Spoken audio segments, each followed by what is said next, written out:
Hi guys, this is Niveta. In the video, 12th standard chemistry page number 183 solid state lesson la irukra number of atoms in a cubic unit cells அப்படிங்கற topic தான் பார்க்க போறோம். இதுக்கு வந்து உங்களோட imagination எல்லாமே தேவை, ஓகேவா? ஸோ இது வந்து ஒரு 3 டைமென்ஷனலா இருக்கிற ஒரு ஸ்ட்ரக்சரை உங்களுக்கு வந்து எக்ஸ்பிளைன் பண்ற மாதிரி இருக்கும். ஸோ நல்லா வந்து கவனிச்சுக்கோங்க, ஓகே? ஃபஸ்ட்டு நம்ம பார்க்க போகிறது என்ன அப்படின்னா primitive or simple cubic unit cells அப்படின்னு சொல்கிறது, எஸ்சி அப்படின்னு சொல்லுவோம். ஸோ பேசிக்காக வந்து ப்ரிமிட்டிவ் அப்படின்னாலே என்னது, ரொம்ப பேசிக்கானது அப்படின்னு அர்த்தம், ஓகேவா? ஸோ சிம்பிள் கியூபிக் யூனிட் செல்ஸ்னால் என்னது, கியூபிக்கல் ஸ்ட்ரக்சரில் சிம்பிளாக இந்த கார்னர்ஸில் வந்து உங்களுக்கு வந்து ஆட்டம்ஸ் இருக்கும். ஸோ அதை தான் வந்து என்னென்னு சொல்லுவாங்க அப்படின்னா சிம்பிள் கியூபிக் யூனிட் செல்ஸ் அப்படின்னு சொல்லுவாங்க. இப்போது இது வந்து எப்படி ஃபார்ம் ஆயிருக்கு அப்படின்னு பார்த்தீங்க அப்படின்னு சொன்னால், உங்களுக்கு இங்கே கட் பண்ணுறீங்க, இங்கே கட் பண்ணுறீங்க, இங்கே பின்னாடி இதெல்லாமே வந்து நீங்கள் ஒரு நைஃப் வச்சு கட் பண்ணிங்கன்னா உங்களுக்கு எப்படி இருக்கும், அப்படி ஃபார்ம் ஆனதான் இது, ஓகேவா? ஸோ இது வந்து ஒரு கியூப் மாதிரி இருக்குது. அந்த கியூப்ல வந்துட்டு உங்களுக்கு என்ன இருக்குது, இதோட லென்த் மட்டும் a அப்படின்றத கொடுத்துருக்காங்க. In a simple cubic unit cell, each corner is occupied by an identical atoms or ions or molecules. ஒரு simple cubic unit cell ஒவ்வொரு கார்னர்லையுமே உங்களுக்கு ஒரே மாதிரியான atoms or ions or molecules வந்து ஆக்குபை பண்ணியிருக்கு. And they touch along the edges of the cube and do not touch diagonally. அது வந்து edges of the cubeல வந்து டச் பண்ணும். அதாவது எட்ஜஸ்னா என்னது, இதுவும் ஓகேவா, இந்த மாதிரி அது இப்படி டச் பண்ணுமே தவிர இதுவும் டச் ஆகாது, இதுவும் டச் ஆகாது, இதுவும் பின்னாடி இருக்கிறதும் டச் ஆகாது, அதுவும் பின்னாடி இருக்கிறதும் டச் ஆகாது, ஒரு மாதிரி டயகனலாலாம் டச் ஆகாது, ஓகேவா? வெறும் எட்ஜஸ்ல இது டச் ஆகும், இது டச் ஆகும், அந்த மாதிரி மட்டும் சொல்றாங்க. உங்களுக்கு பார்த்தாலே தெரியுதுல்ல, இது ரெண்டும் டச் ஆகுது, இது ரெண்டும் டச் ஆகுது, இது ரெண்டும் டச் ஆகுது. ஆனால் வந்து இதுக்கு டயகனலா இருக்கிறதெல்லாம் டச் ஆகலை இல்லையா? ஸோ அந்த மாதிரி டயகனலா டச் ஆகிறதெல்லாம் டச் ஆகாது அப்படின்னு சொல்றாங்க. The coordination number of each atom is 6. So coordination நம்பர்னா என்ன அர்த்தம்னா, அது வந்து எவ்வளோ ஆட்டமாக தொட்டிருக்கு, ஓகேவா? பக்கத்தில் எவ்வளோ ஆட்டமாக தொட்டிருக்கு அப்படிங்கிறதா வந்து நம்ம குவாடினேஷன் நம்பர் அப்படின்னு சொல்லுவோம். ஸோ இப்போ வந்து இதுக்கு தான் வந்து உங்களோட இமேஜினேஷன் தேவை. என்ன அப்படின்னா, I am going to consider this, ஓகேவா? இந்த ஒரு பர்டிகுலர் இதை தான் வந்து கன்சிடர் பண்ணிக்க போகிறேன். இப்போது நீங்கள் வந்து இதை எடுத்துக்கிறீங்க, ஓகேவா? ஒரு சிம்பிள் கியூபிக் யூனிட்ஸ் எல்லாம் எடுத்துக்கிறீங்க. இப்போ இதே மாதிரி இதுக்கு பக்கத்தில் ஒன்று இருக்கும், இதே மாதிரி இங்கே ஒன்று இருக்கும், இங்கே ஒன்று இருக்கும், மேலே ஒன்று இருக்கும், எல்லாமே இருக்கும் இல்லையா? ஸோ நான் வந்து இதை எடுத்துக்கிறேன் அப்படின்னா, ஒன் செகண்ட், நான் இப்போ இதை எடுத்துக்கிறேன் அப்படின்னா இது வந்து எத்தனையை தொட்டிருக்கு அப்படின்னு யோசிச்சு பாருங்க. இந்த சைடில் இருக்கிறது ஒன்று தொட்டிருக்கோம், இதுக்கு பக்கத்தில் ஒரு கியூபிக் யூனிட் செல் வச்சுருந்தீங்கன்னு வச்சுக்கோங்களேன், அதுக்கு பக்கத்தில் இருக்கிறத தொட்டிருக்கோம், கரெக்டாக? அதுக்கப்புறம் இங்கே இருக்கிறது ஒன்று தொட்டிருக்கு. இப்போ இதுக்கு முன்னாடியே ஒன்று இருந்ததுன்னா அதுக்கு முன்னாடி இருக்கிறது, ஏன்னா அது எல்லாமே எட்ஜஸ் மாதிரி தானே வரும், அதுக்கு முன்னாடி இருக்கிறத தொட்டிருக்கும், கீழே இருக்கிறது ஒன்று தொட்டிருக்கோம், மேலே இருக்கிறது ஒன்று தொட்டிருக்கும், கரெக்டாக? எல்லா சைட்லையுமே வச்சுட்டிங்கன்னு வச்சுக்கோங்களேன், இங்கே ஒன்று, மேலே ஒன்று, கீழே ஒன்று, இந்த மாதிரி வச்சுட்டிங்க அப்படின்னா டெஃபினட்டாக இது வந்து இதை டச் பண்ணியிருக்கு. அதே மாதிரி இதுக்கு பக்கத்தில் ஒன்று வரும், அதையும் டச் பண்ணும், ஓகேவா?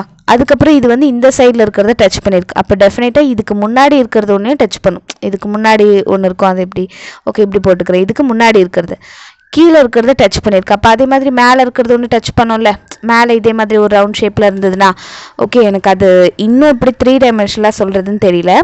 இப்போ இதை கன்சிடர் பண்ணிங்கன்னா உங்களுக்கு இந்த சைடு ஒன்று, பின்னாடி ஒன்று, முன்னாடி ஒன்று, சைடில் ஒன்று, இந்த சைடில் ஒன்று, கீழே ஒன்று, மேலே ஒன்று, இந்த மாதிரி ஒரு ஆட்டம் பார்த்திங்கன்னா ஒரு டயகனலாக இல்லை, ஒரு எட்ஜாக ஃபார்ம் பண்ணுற எல்லாத்தையுமே வந்து டச் பண்ணும் அப்படின்னு சொல்கிறாங்க. ஸோ அதனால தான் 1 2 3 4 5 6 அதோட குவாடினேஷன் நம்பர் வந்து 6 அப்படின்னு சொல்லியிருக்காங்க. இது வந்து 1 வேர்ட்ஸில் கேட்பாங்க. Next, each atom in the corner of the cubic unit cell is shared by 8 neighboring unit cells and therefore atom per unit cell is equal to NC/8 where NC is the number of atoms in the corner. இப்போ இது என்னென்னா, நான் உங்களுக்கு வந்து கீழே வந்து டிஸ்கிரிப்ஷனில் ஒரு கிஃப் வந்து ஷேர் பண்ணுறேன், ஓகேவா? GIF அது வந்து ஷேர் பண்ணுறேன். ஸோ அதை போய் பார்த்தீங்கன்னா உங்களுக்கு தெரியும். இதில் என்னென்னா, ஆக்சுவலி உங்களுக்கு வந்து இந்த மாதிரி ஒரு யூனிட் செல்ஸ் வந்து இதுக்கு பக்கத்தில் ஒரு யூனிட் செல் வைப்பாங்க, இதுக்கப்புறம் இங்கே ஒன்று வைப்பாங்க, மேலே ஒன்று வைப்பாங்க, இந்த மாதிரி உங்களுக்கு வந்து இது வந்து ஒரு குட்டி பாட்டு தான், ஓகேவா? ஸோ இந்த மாதிரி பக்கத்தில் மேலே எல்லா இடத்துலையும் வைக்கும்போது எத்தனை இந்த மாதிரி ஒரு கியூபிக் யூனிட் செல்ஸ் அடித்தா இது வந்து ஃபுல்லாகும் அப்படிங்கிறத வந்து நம்ம வந்து சொல்லுவாங்க. ஈச் ஆட்டம் இந்த corner of the cubic unit cell, இந்த ஒவ்வொரு கார்னரில் இருக்கிற ஒவ்வொரு ஆட்டமே வந்து என்ன சொல்கிறாங்கன்னா, is shared by 8 neighbouring unit cells. நீங்கள் அந்த GIF பார்த்தீங்கன்னா தான் தெரியும், கிஃபை பார்த்தீங்கன்னா தான் தெரியும். ஓகேவா, அழகாக அதை வச்சுருப்பாங்க. இங்கே ஒன்று வரும், இங்கே ஒன்று வரும், இங்கே ஒன்று வரும், மேலே ஒன்று, இந்த சைடு ஒன்று, இந்த சைடு ஒன்று, இந்த சைடு ஒன்று, அந்த மாதிரி வந்திருக்கும். ஸோ அப்போ உங்களுக்கு என்னென்னு தெரியுது அப்படின்னா 8 நெய்பரிங் யூனிட் செல்ஸால் இந்த ஒவ்வொரு ஆட்டமில் இருக்க கார்னர் இருக்கிற ஒவ்வொரு ஆட்டமும் வந்து ஷேர் ஆகுது அப்படின்றது தெரியுது. therefore atoms per unit cell is equal to, அப்போ எனக்கு அந்த atoms per unit cellனா இந்த கார்னர்ஸில் எவ்வளோ இருக்குது டிவைடட் பை 8 அப்படி தானே. ஏன்னா இது வந்து ஒரு பங்கு தான் இல்லையா. ஸோ இது வந்து அந்த 8 கூட ஷேர் ஆகுதுன்னு சொல்கிறாங்க. இதுக்கு பக்கத்தில் முன்னாடி பின்னாடி மேலே கீழே எல்லாமே இருக்குது. இது வந்து 8 கூட ஷேர் ஆகுதுன்னு சொல்கிறாங்க. அப்போ இதோட பங்கு என்ன அப்படின்றத பார்க்கும்போது NC is a number of atoms in the corners. கார்னர்ஸில் எவ்வளோ நம்பர் ஆஃப் ஆட்டம்ஸ் இருக்குன்னு பார்த்தீங்கன்னா 1 2 3 4 5 6 7 8 கார்னர்ஸ் இருக்குது. அப்போ 8/8ன்னு சொல்லும்போது உங்களுக்கு 1. இந்த 1 அப்படிங்கிறது எதை குறிக்குதுன்னா, நீங்கள் இது வந்து குட்டி பார்ட். ஓகேவா, இப்போது நீங்கள் வந்து ஒரு ஆரஞ்சு இருக்குன்னு வச்சுக்கோங்களேன். அதை எடுத்து நீங்கள் ஃபஸ்ட்டு 2 கட் பண்ணுவீங்க, அப்புறம் இப்படி கட் பண்ணுவீங்க.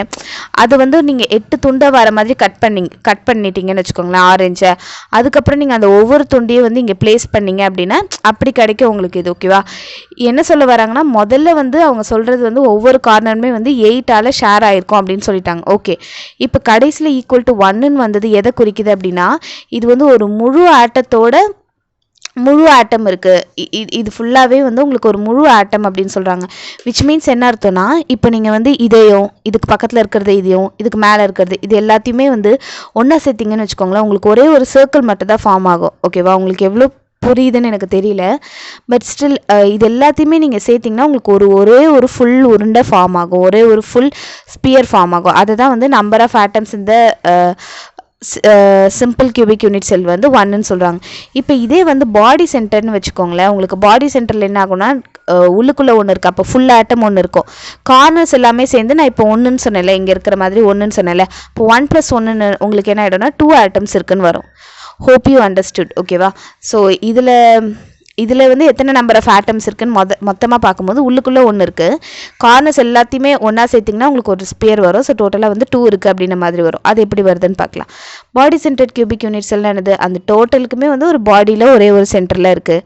ஓகேவா, ஸோ இங்கே சென்டராக இருக்குது.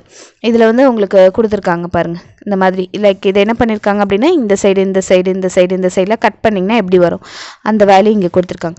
இந்த body centred cubic unit cell each corner is occupied by an identical particle. ஒவ்வொரு கார்னருமே வந்து ஒரே மாதிரியான பார்ட்டிக்கல் இருக்குது and is occupied by an identical particle. And in addition to that 1 atoms வந்து என்ன இருக்குது, 1 ஆட்டம் வந்து பாடி சென்டரில் இருக்குது.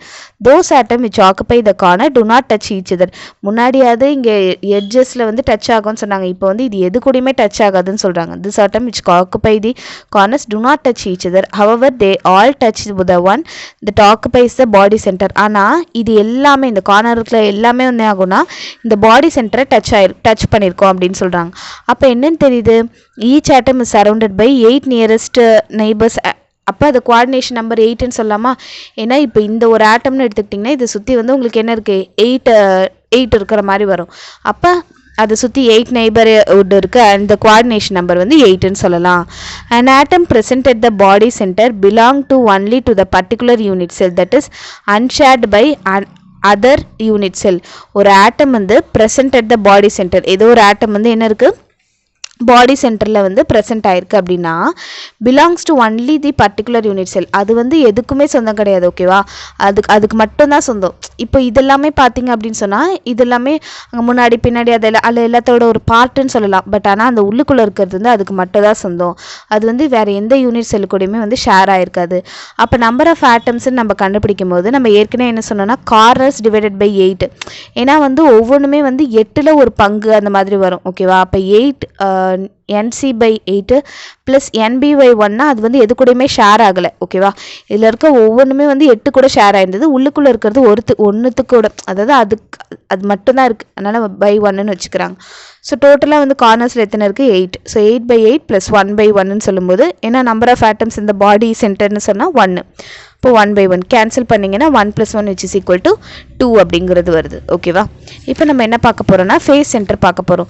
ஃபேஸ் சென்டர்னு பார்க்கும்போது உங்களுக்கு என்ன அர்த்தம்? இப்போ இது வந்து ஒரு ஃபேஸ். கியூபை பொறுத்தவரை உங்களுக்கு வந்து 6 ஃபேஸஸ் இருக்கும் இல்லையா? 1 2 3 4 மேலே ஒன்று கீழே ஒன்று, கரெக்டாக? அது எல்லாத்துலேயுமே ஒவ்வொரு யூனிட் செல்ஸ் இருக்கும். இங்கே பார்த்தீங்கன்னா இது கார்னர்ஸ் க்ரீன் கலரில் இருக்கிறது 1 2 3 4 5 6 7 8 கார்னர்ஸ். ஃபேஸ் சென்டர்னா இது வந்து முன்னாடி இருக்கிற ஃபேஸ், பின்னாடி இருக்கிற ஃபேஸ், மேலே சைடில், இந்த சைடில் கீழே, அந்த மாதிரி இருக்கிறது. ஸோ அதான் இந்த வந்து பிங்க் கலர் பால்ஸ் எல்லாமே அந்த ஃபேஸ்க்கு ஒவ்வொரு ஃபேஸ்க்கும் சென்டரில் இருக்கிறது அப்படின்ற மாதிரி கொடுத்துருக்காங்க. சரியா? இந்த face centred cubic unit cell identical atoms lie at each other at the corner. இது எல்லாமே என்ன ஆயிருக்கு? ஒரே மாதிரியான ஆட்டம் வந்து கார்னர்ஸில் லை ஆயிருக்கு. அதுக்கப்புறமேட்டு ஆஸ் வெல் அஸ் இந்த சென்டர் ஆஃப் ஈச் ஃபேஸ், ஒவ்வொரு ஃபேஸோட சென்டர்லையுமே உங்களுக்கு இருக்குது அப்படின்னு சொல்லிட்டாங்க. தோஸ் ஆட்டம்ஸ் இந்த கார்னர்ஸ் டச் தோஸ் இந்த faces but not each other. So இது வந்து இந்த ஃபேஸஸை டச் பண்ணுமா, ஓகேவா? ஆனால் வந்து ஒன்றத்தோட ஒன்று டச் ஆகாதுன்னு சொல்கிறாங்க. அந்த கார்னர்ஸோட இருக்கிறது வந்து ஒன்றத்தோட ஒன்று டச் ஆகாது, but not each other. The atoms இந்த face centre is only shared by 2 unit cell. இப்போது இந்த ஃபேஸ் சென்டர்னு வச்சுக்கோங்களேன். இந்த இது வந்து எது கூட ஷேர் ஆகுது? ஒன்று இன்னொன்று இருக்கும், இன்னொன்று பக்கத்தில் இருக்கும் இல்லையா? இப்போ பக்கத்தில் இருக்குன்னா அது டோட்டலாக கொஞ்சம் இமேஜின் பண்ணி பாருங்களேன். நம்ம வந்து இந்த மாதிரி வந்து கட் பண்ணியிருக்கோம். இப்போ இந்த பிங்க் கலர்னு எடுத்துக்கிட்டிங்கன்னா இது வந்து இது கூடவே ஷேர் ஆகிருக்கும், பக்கத்தில் இருக்கிறதோடய ஷேர் ஆகிருக்கும் இல்லையா? ஸோ அதான் சொல்கிறாங்க, த ஆட்டம்ஸ் இந்த face centre is being shared by 2 unit செல்ஸால் ஷேர் ஆகிருக்கு. ஏன்னா இங்கே இருக்கிறது கிளியராக தெரியுதுங்க பாருங்கள், இது வந்து பாதி தான். அப்போ பக்கத்தில் வந்து இன்னொரு பாதி இருக்கும் தானே, அப்போ 2 யூனிட் செல். அப்போ ஈச் ஆட்டம் இந்த ஃபேஸ் சென்டர், அப்போ ஃபேஸ் சென்டரில் எவ்வளோ ஆட்டம்ஸ் இருக்கும்? 1/2 ஆட்டம்ஸ் தான் இருக்கும். ஏன்னா பாதி தானே இருக்குது, ஆட்டம் தானே இருக்குது. அப்போ 1/2.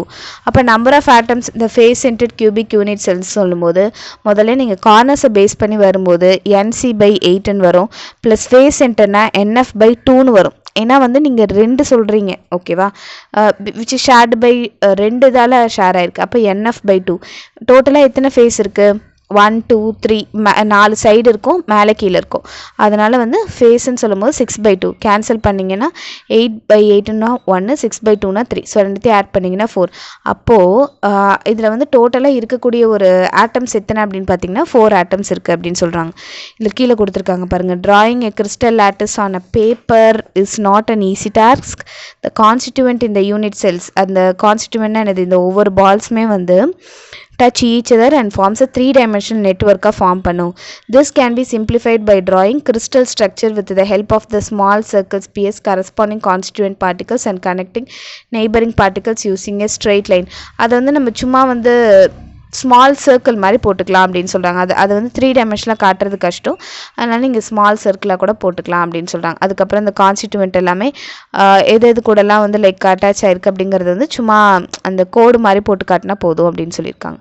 தேங்க்யூ ஃபார் வாட்சிங். இந்த வீடியோ உங்களுக்கு பிடிச்சிருந்தா லைக் பண்ணுங்கள், ஷேர் பண்ணுங்கள், சப்ஸ்கிரைப் டு மை சேனல். இது வந்து ஆக்சுவலி நீங்கள் இமேஜின் பண்ணுற மாதிரி தான் இருக்கும், ஓகேவா? எனக்கே இது எல்லாமே லைக் ஃபுல்லாக புரிஞ்சுக்கிறதுக்கு, அது எல்லாத்துக்குமே அதை எப்படி எக்ஸ்பிளைன் பண்ணுறதுக்குன்னு ரொம்ப டைம் ஆச்சு. ஸோ அது மாதிரி நீங்களும் கொஞ்சம் யோசித்து இது பண்ணுங்கள், ஓகேவா?